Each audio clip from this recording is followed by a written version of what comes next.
There's a little place in the western part of Iceland. It's called the Westfjords. If you look it up on Google Maps, you can't even, it's not a destination. Like, you're driving down dirt roads. When I sampled Himbrimi, I thought, wow, it became unforgettable. We want to bring Iceland to Florida.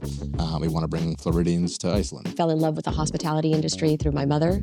She was a cocktail waitress and a bartender for 25 years. The first whiskey I tried was a Macallan 25-year. That was so good start. Great start. Great start. Traveled around, the globe, just chasing my passion. And yeah, here I am now leading the charge for Himbrimi Gin. They let us know that they were going to be flying their first ever planes from Reykjavik to Miami International Airport. The stars had aligned. Well, I'm anxious to get this over with so we can start drinking.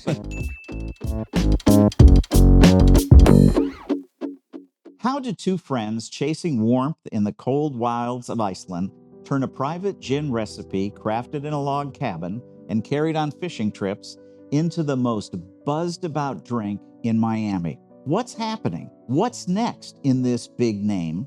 And where are they going in South Florida and the world? This isn't just a story about making liquor. It's about how a single idea shared with friends can cross oceans, break into major markets, and change the way we think about craft, community, and chasing dreams. So buckle up. You're about to hear an incredible story of friendship, bold ambition, and how a homemade batch originally meant to keep fishing trips a little warmer in freezing Iceland now fuels the hottest bars in Miami Beach. Welcome to the Marty Davis Show. I'm Marty Davis, entrepreneur, businessman, connector, and your host. We're filming today from the magnificent showroom for the Global Furniture Group here in the Design District in Miami. It is a wonderful opportunity to see what innovation can bring to commercial furniture, to commercial accessories, and that for education, healthcare, and general office use. They're real innovators, and what an opportunity. Thank you so much for allowing us to film here. Today, I'm thrilled to sit down with two remarkable innovators. Dale Saferstein, America's CEO for Himbrimi Gin, and Rebecca Quiñonez, CEO of Q Consulting Firm and a renowned leader in the luxury beverage world. Friends, welcome to the show. I'm genuinely excited to dive into this incredible story about how a unique Icelandic gin, both of them, and a shared dream traveled from the domestic wilderness of Iceland, where I want to travel, to the heart of Miami's vibrant bar scene. So thank you both for being here. It's great. Thanks for having us. So, Dale, let me start with you. Sure. Give us your quick story. New York roots, hospitality, and now Iceland's buzzworthy gin. What's the journey? Yeah, so native New Yorker, lived there my whole life. I would say earlier than the third grade. I know you've been here since third grade. Grew up in New York City, Manhattanite through and through. Always fascinated with hospitality. Started as a busboy, worked my way up through management. Started working for pretty large hospitality groups. So Tao Group, one of them, that I most recently worked for, and just really had a passion for beverage and the hospitality space as a whole. I've kind of worked through different positions in management. I've lived in New York, LA, traveled around, the globe, just chasing my passion. And yeah, here I am now leading the charge for Himbrimi Gin. Well, that sounds great. I started in hospitality right after college. I went to work for Leona Helmsley. You may have heard that name. And they were opening a hotel in Orlando. I was their food and beverage person, a manager for this tiny thing. And it was in Orlando in the days, at the time Disney first opened. And they wanted to make a New York style steakhouse there with all the trimmings and, $25 meals, which back then were the equivalent of $200 meals here. Right. It was a tremendous failure, but we had a great time making drinks. So I'm with you on innovation on liquor and all. So I'm interested in knowing more about how this all got together. So, Rebecca, you've been known for launching these major luxury beverage spirits in the U.S. and beyond. Don Julio, Kettle One, Himbrimi. Tell us how you became the go-to person for marketing and consulting in this luxury market. Thank you so much. Yes, it's been an illustrious career. I, like Dale, started family background, fell in love with the hospitality industry through my mother. She was a cocktail waitress and a bartender for 25 years.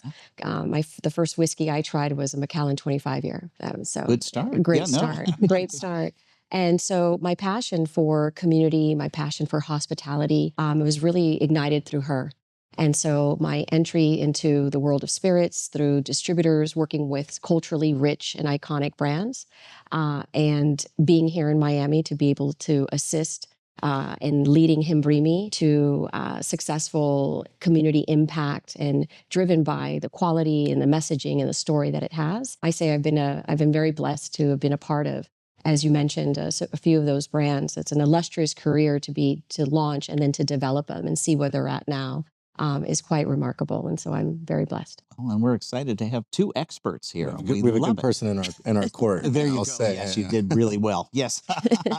Dale, as America's CEO, can you tell us a little bit about the original founders of Himbrimi, Oscar Erickson and Unio Carcini? Unio Carcini, yeah. I'm trying to say it correctly. How did they meet, and what inspired them to start making gin in Iceland's rugged wilderness? So it's an interesting story. Actually, I don't know if I've shared this whole piece with you. I spoke to Unio recently about it. So Unio is from Italy. He's from Rome.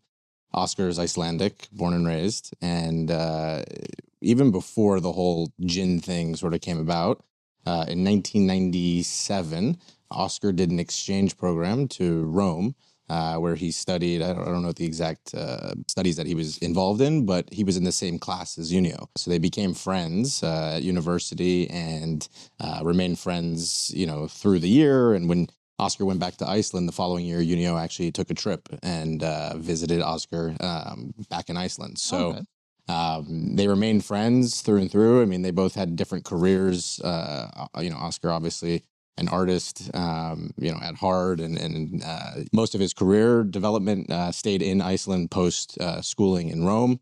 But Unio did his thing. He was in the Middle East and a couple of other places around the globe as well. And then in about 2010, they reunited. So Unio came back to Iceland, and Oscar had this sort of grand idea to start making gin. So, Unio was like, well, I'm sort of wrapping up my current job that I just had in the Middle East, and it's time for a change. So why don't I come join you? So they thought they were just going to have some fun making this, or was this something they really wanted to market and go gung ho on? Yeah, I don't think it was. I mean, obviously we've come so far. I think the original intention wasn't necessarily to be here where we are today. Mm-hmm. I think Oscar was looking for a little bit of support financially, but also just to have a business partner that he trusted and was friends with. So, in asking Unio to come back to Iceland, it was partially selfish in Unio's, court just to want to live in an amazing country like Iceland, but also, follow a dream of Oscar's that he always had to create gin. So, he went through with it, and, they started the process of creating what it is today. Are you aware of a pivotal moment that when they started talking about this idea that said, oh my God, we got to go forward with this? So one thing I'm jealous of, and one day they'll take me, but there's a little place in the western part of Iceland. It's called the Westfjords. And so to get there, if you look it up on Google Maps, you can't even, it's not a destination. Like, you're driving down dirt roads. They advise against it in inclement weather. So Oscar so happens to have a family home there that he invited Unio to. They would go and they would basically come up with the original recipe of the Old Tom, which I can explain, but they would sort of balance the trip between making gin and also fly fishing. That was a big passion of Oscar's. So when I say I'm a little jealous, I would hope that one day they would invite me to the Westfjords so I can go fishing with them. Yeah. And you have gin to keep you warm. That's right. That's right. That's right. Like it. Rebecca, as CEO of Q Consulting Firm and a leader in the spirits marketing world, how did you first get involved with Himbrimi? Great question. I actually discovered Himbrimi at Tales of the Cocktail. And so for people not in the drinks industry, Tales of the Cocktail is actually the largest convention of bartenders, brand ambassadors, and drinks experts that every third week in July, every year at New Orleans. And so Himbrimi was having an activation, and I was able to sample one of the cocktails and absolutely fell in love with the liquid. And I thought, wow, what a beautiful gin. I'm not a gin drinker. I've been a rum, whiskey, tequila fan for most of my life. And so when I sampled Himbrimi, I thought, wow, it became unforgettable. Fast forward 4 years later, I was introduced to Dale through a mutual friend in our industry and as a recommendation referral. And so we met over a Zoom call. A month later, I met Dale in person, and here we are. And how long ago was that the two of you met? We met April. April, I was going to say May or April. Yes. Very good. Yes. And you've come this far since April. Yes. Wow, that's amazing. Yes. I think we're 4 trips into the journey, right? Me coming down 4 times. So Really, that's wonderful. Yeah. Yes. I hope my podcast grows that fast. It's great. I love it. Miami's a unique market, as we all know. Why choose it for Himbrimi's America's launch? Yeah. I mean, Rebecca, first and foremost. There you go. Yeah. So, I mean, in addition to the Q consulting aspect of it, which is obviously super important. So we've been a partner of Iceland Air for quite some time. So if you fly to Iceland on the airlines, you can actually get our Old Tom gin, the darker one, in the mini bottles. Oh. So we were one of the original distilleries in Iceland. And so for that reason, they always wanted to have a little bit of an extra sort of component to the experience in flight. So we've been selling them our mini bottles for quite some time now. And they basically came to us about 6 months ago and let us know that they were going to be flying their first ever planes from Reykjavik to Miami International Airport. It kind of was the stars aligning. I mean, the connection that we had, if Rebecca lived in Chicago, maybe we would be in Chicago today. But it started with the idea that we would be partnering with Q Consulting in a market like Florida, where we definitely wanted to be. But it was sort of bolstered by the fact that obviously, Iceland would be flying planes here, and it would be sort of a gateway for Icelanders to come here, and vice versa, right? Which is a huge piece of our business, right? We want to bring Iceland to Florida. We want to bring Floridians to Iceland. Yes. That's perfect. Yes. It's a brand that resonates a lot with the community as well. So it's culturally authentic. And so having a brand so authentic resonates with the drinks and bar industry. The juice is incredible as well. And so that also resonates as craft, community, culture. About Miami. And so that's another thing too, that the bartending and drinks industry community is extremely tight and very, very close and supportive. And so it was just, as Dale said, the stars had aligned. Well, very good. And, I think we've been known as the gateway to the Americas here in Miami. So That's right. That's the next step to conquer South America and the Caribbean, right? That's And right. so wonderful. And have them visit Iceland as well. So, no, I think that's great. So tell me a little bit about, we've got 2 bottles here. Yep. We have a clear and then one that's an amber. And tell us a little bit about the differences and what makes them unique. 2 obviously very different styles of gin in color and taste and texture and everything. The darker one is Old Tom gin. That's the original style they used to make gin in the early 1600s. So before London Dry or any of these, more refined systems of making, developed spirits in the modern day age, they used to make gin in a process called maceration. So they would take neutral grain spirit and then find, any types of botanicals or ingredients they could get their hands on and soak them into the neutral grain spirit. And over time, they would get this beautiful, like sort of golden amber, to your point, color in liquid. So by nature, Old Tom does have to have a bit of sweetness to it. So there's a whole history behind why that came to be. But on the Old Tom side, you'll get a little bit of sweetness, definitely a little bit more floralness. There's a lot more going on the palate, but it was sort of designed originally to be consumed neat and on its own. Oh, okay. The London Dry, in our case, not always, but it's actually a redistillate of our Old Tom gin. So what they do to make that is they take our Old Tom, and before they add in the sweetener component, they take the liquid and then they'll run it through the still. So that is a double distillate from the neutral grain spirit, but it is actually yielded from our Old Tom. So it has the exact same ingredients. The botanicals that we use are Arctic thyme, angelica wildflower, lemon lime, coriander, and juniper, of course, to make it gin. But in that one, you'll get a little bit more citrusy notes. Some pine will come through. But again, also very balanced and clean. I mean, Icelandic water, obviously best in the world. So you can't go wrong with either one. Oh, very good. Yeah. Well, I'm anxious to get this over with so we can start drinking. But that will happen in a moment or two. But what has been the biggest obstacle in making an imported craft gin that really stands out in South Florida? You know, logistically speaking, in this business, it's always going to be a challenge, right? The government has set up the alcohol industry to be somewhat challenging for suppliers. I mean, there's a lot of systems in place from, you know, the moment we produce the liquid to obviously, you know, FDA customs control bringing it into the country, to then the warehousing control, to the trucks, to getting it into the venues. You know, there's payment terms, there's different things that just, you know, overall kind of make the system a little bit challenging. But, you know, we've done, I think, very well in a short period of time. I think, to Rebecca's point, right, the juice is really good and people really like the quality of the product. You know, it's now just a matter of, you know, chasing the accounts and making sure that we're getting to as many places as possible so that, you know, we can just get this beautiful liquid into as many hands as we can. Where can we buy a cocktail with Himbrimi gin right now? The closest proximity, being here in the design district, closest place we can go to is Sylvester. I'll be back in a minute. Okay. You know, so no. That's where we were last night. Oh, very good. Yes, that's where we had Good our spot? lunch. Yes, Okay. great spot. Very Great good. spot. And so one of the iconic bars here in Miami. We're also at the Dead Flamingo, which is in Calle Ocho. And so an amazing bar team as well. So they've been big supporters of Himbrimi. In December, we start at the Four Seasons Brickell. Brickell Wine Bank, if you're in the neighborhood. And so it's a fantastic spirits and wine shop as well. And then Fort Lauderdale. And so Empire Cigar Lounge, if you're into cigars.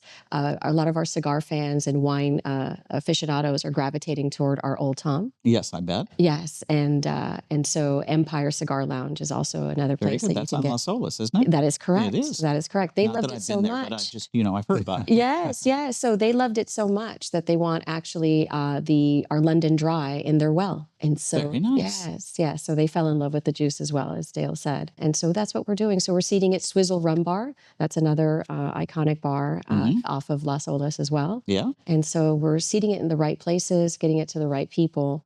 People who would appreciate, you know, a brand style like Himbrimi. I have a list of restaurants that I go to all the time in Fort Lauderdale that I'll give you. Oh, fabulous. And we can Marty. just talk to their owners. So Brilliant. Thank you. I'm a gin fan as well. I lived in England for a while. So, and, you know, occasionally they've been known for gin, and at least we used to go pick those juniper berries. So all good. You know, we've talked about the heritage, but what sets the gin apart from others? First and foremost, you know, we're so lucky and fortunate to have the water that we get in Iceland. It's, I mean, as pure comes, and that's, you know, super important when making a spirit, right? These are both 40% alcohol by volume, so we, you know, it's not precise, right? The other 60% is water. Water, right? Yeah. So, you know, it's a pretty easy sort of thought to think that obviously if we have the best water quality, then we have a really awesome spirit. You know, I think that's one of the main things. I think beyond that as well, we're super fortunate to have an amazing master distiller. So Alba Huff, who is our master distiller, super renowned in the Icelandic beverage community. So she's the president of the Distillers Association. She's also the president of the Female Sommeliers Association. So she's very involved in the beverage industry and just obviously super talented. So there's not a bottle that leaves a distillery doesn't touch her hands, and we protect Alba at all costs. You know, we want to make sure, we want to make sure she's pretty happy. important. So, Yes, I know. yeah. So, oh, very good. Yes, because I was going to say, living in Fort Lauderdale, you know, that it'd be very difficult to get this color using Fort Lauderdale water because it starts more this color in the amber. So all of us need filters up there. So I think Miami's is better. I don't understand why. You know, it seems like it probably comes out of the same hole in the ground someplace. But anyway, I digress, as I do regularly on these. You know, I think it's important for people to know the people behind a brand and why you do what you do and how you do what you do, because I think people want to hear the story and they want to be attached to that story and kind of feel good about it. I appreciate you all being here and sharing those stories. What advice would you give someone starting with just an idea, especially if it wasn't meant to become something big? I mean, I would say just keep working as hard as you can. I was always told since I was a little kid by my dad, he always used to tell me, you're not going to always be the smartest person in the room, but you could always be the hardest working. And, you know, that's the truth. There's going to be failures. There's going to be times that are challenging, but you know, if you continue to push as hard as you can, and believe in the product that you're selling or making or whatever the case may be, you know, there's success out there. So, well, and clearly you've made a number of brand successes. So you've hitched your wagon to this star. So I think that you probably have some insight as to what makes a winner. It became unforgettable for me. First, it's the liquid, you know, the juice. You can change packaging, you can change, modify, you know, styles and so forth for exterior. But if the juice, I mean, as Dale was talking about, Alba is phenomenal. Mm-hmm. And so her craftsmanship into Himbrimi was what made me taste Himbrimi, and it was unforgettable, right? So that's that level of quality. And then the story aligned with its values. I mean, mm-hmm. community, culture, craft, it aligned with my values of community and culture as well. And so Himbrimi, for me, I see endless success for Himbrimi. And I'm very, very proud to be a part of the team to make that happen. Oh, that's great. It really is remarkable when we're able to meet with people that are passionate about what they do. Mm-hmm. There's so much lackadaisical thought today, and so much division in thought processes, and people can't seem to agree on things. And to get a group like you and Himbrimi to kind of moving forward, it's great. It's refreshing, and it's exciting for me, being part of the South Florida community, that you've selected Rebecca in here. So I think it's great. Yeah. So, well, there's, you know, it's important to note, right? There's so much product out there, mm-hmm. Particularly in the main categories like gin. Oh yeah. So, you know, it's one of those things where it's easily replaceable, right? If you're not there, someone else will be. So it's our responsibility to really, you know, put our best foot forward and, you know, really engage with the buyers and the bartenders and people that are using the product on a daily basis, because there's just so many options, right? So you've kind of answered this question, but I'm going to ask it a little more specifically. What advice can you offer entrepreneurs and marketers hoping to bring a new product to a major city like Miami?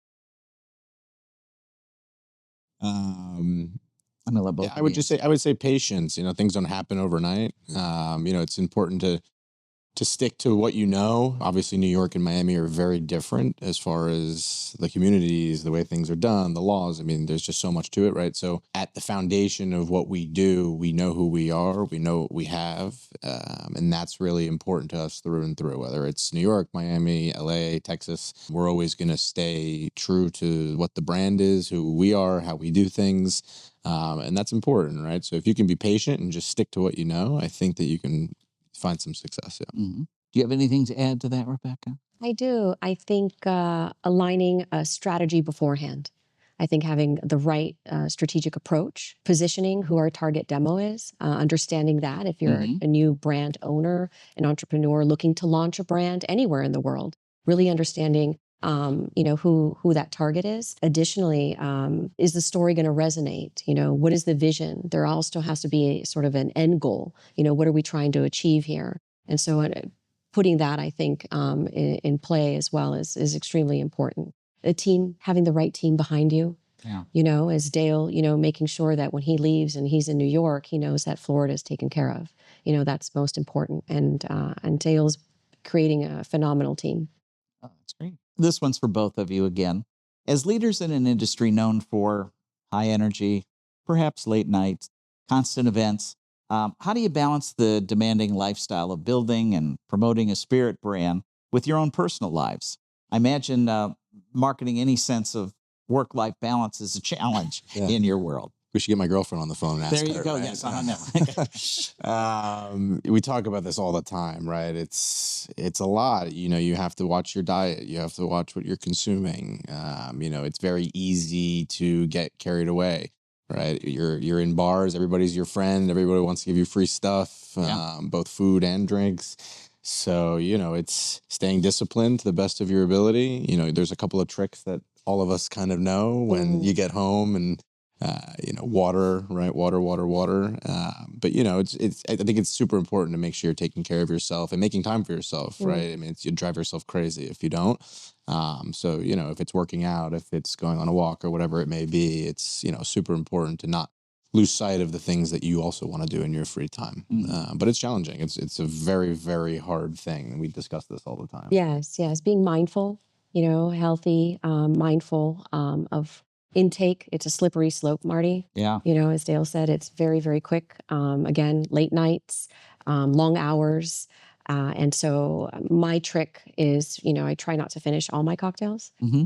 Sometimes, I just don't, sometimes I'll just nurse one cocktail for the night and that's it. Yeah. In moderation, everything in moderation. We're now entering a new phase. And so I came from as well, Gen X, we drank until the sun came home, and now this generation is completely different. Their alcohol consumption is down. They're more conscious of what they're putting in their bodies. And so we want to be mindful of that. And so for us is working at creating those healthy habits.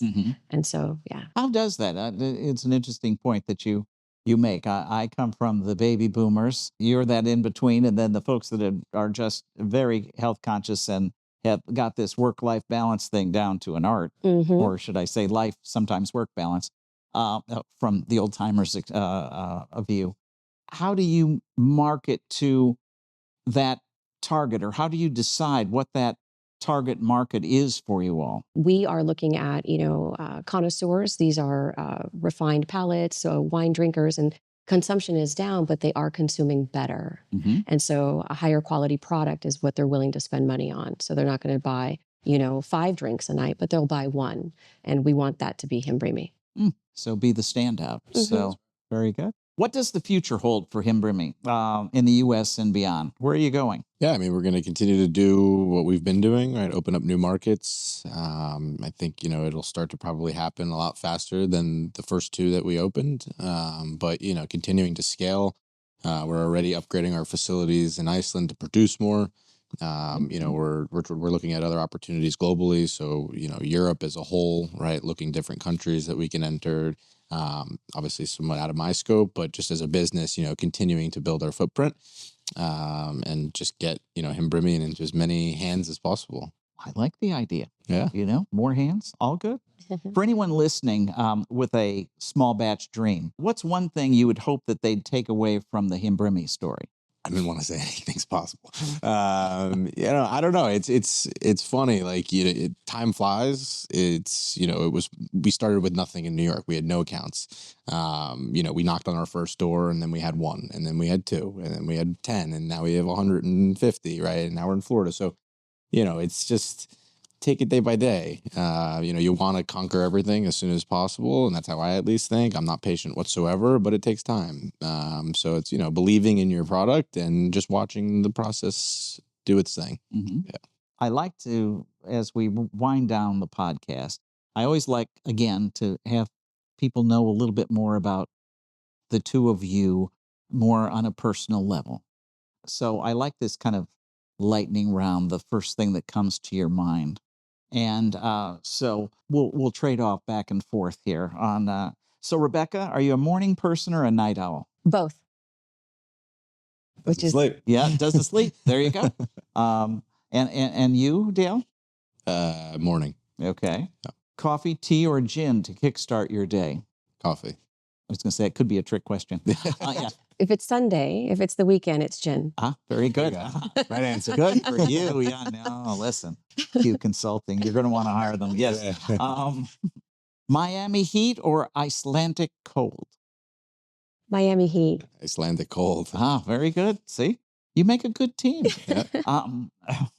What's a talent person might not expect from you? Let's start with Rebecca. A talent that would not expect from me. Poetry. Oh, very good.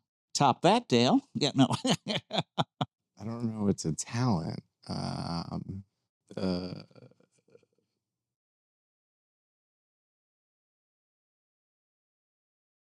Swimming.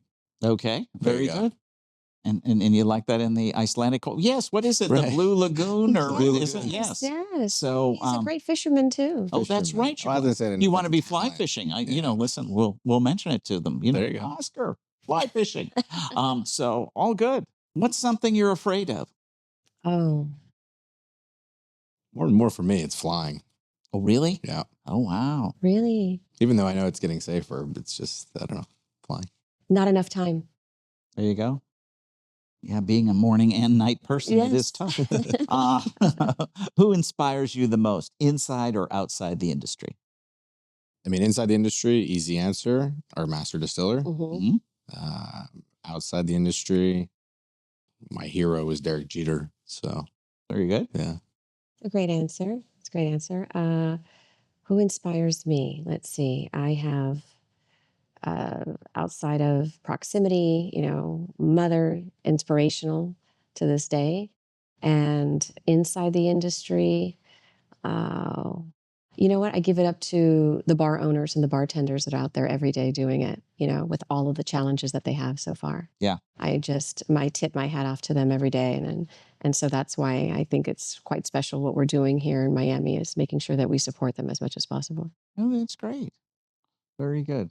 Now, as a former bartender, I understand that. And it was certainly more fun to create the cocktails than it was to be hauling ice and all of that in. Mhm. But it was fun as a bartender to have the interaction with the Yes. customers. And I'm sure that that's part of the story that you're working with Himbrimi to make sure they know that story. Correct. And because it's what sets you apart. So, oh, very good. Well, a huge thanks to both of you for being here. Yeah, thank you. And, For having us. remember, real business stories aren't just about profits. They're about culture, they're about community, they're unlocking global opportunities one bottle at a time, That's right. maybe 2 bottles at a time. But catch the next Marty Davis Show for more innovative people, innovative ideas, and things that are changing our landscape and introducing you and me to new ideas, new products, and enjoying them along the way. Thanks for joining us. Please make certain that you watch The Marty Davis Show. There's a new episode every Thursday. Like us and subscribe. Thank you both for being here. Thank you. And taking your time. And hopefully you're enjoying the warm weather before you go back to the cold. And thank you both for being here. Appreciate it. Thanks, Thank you, Marty.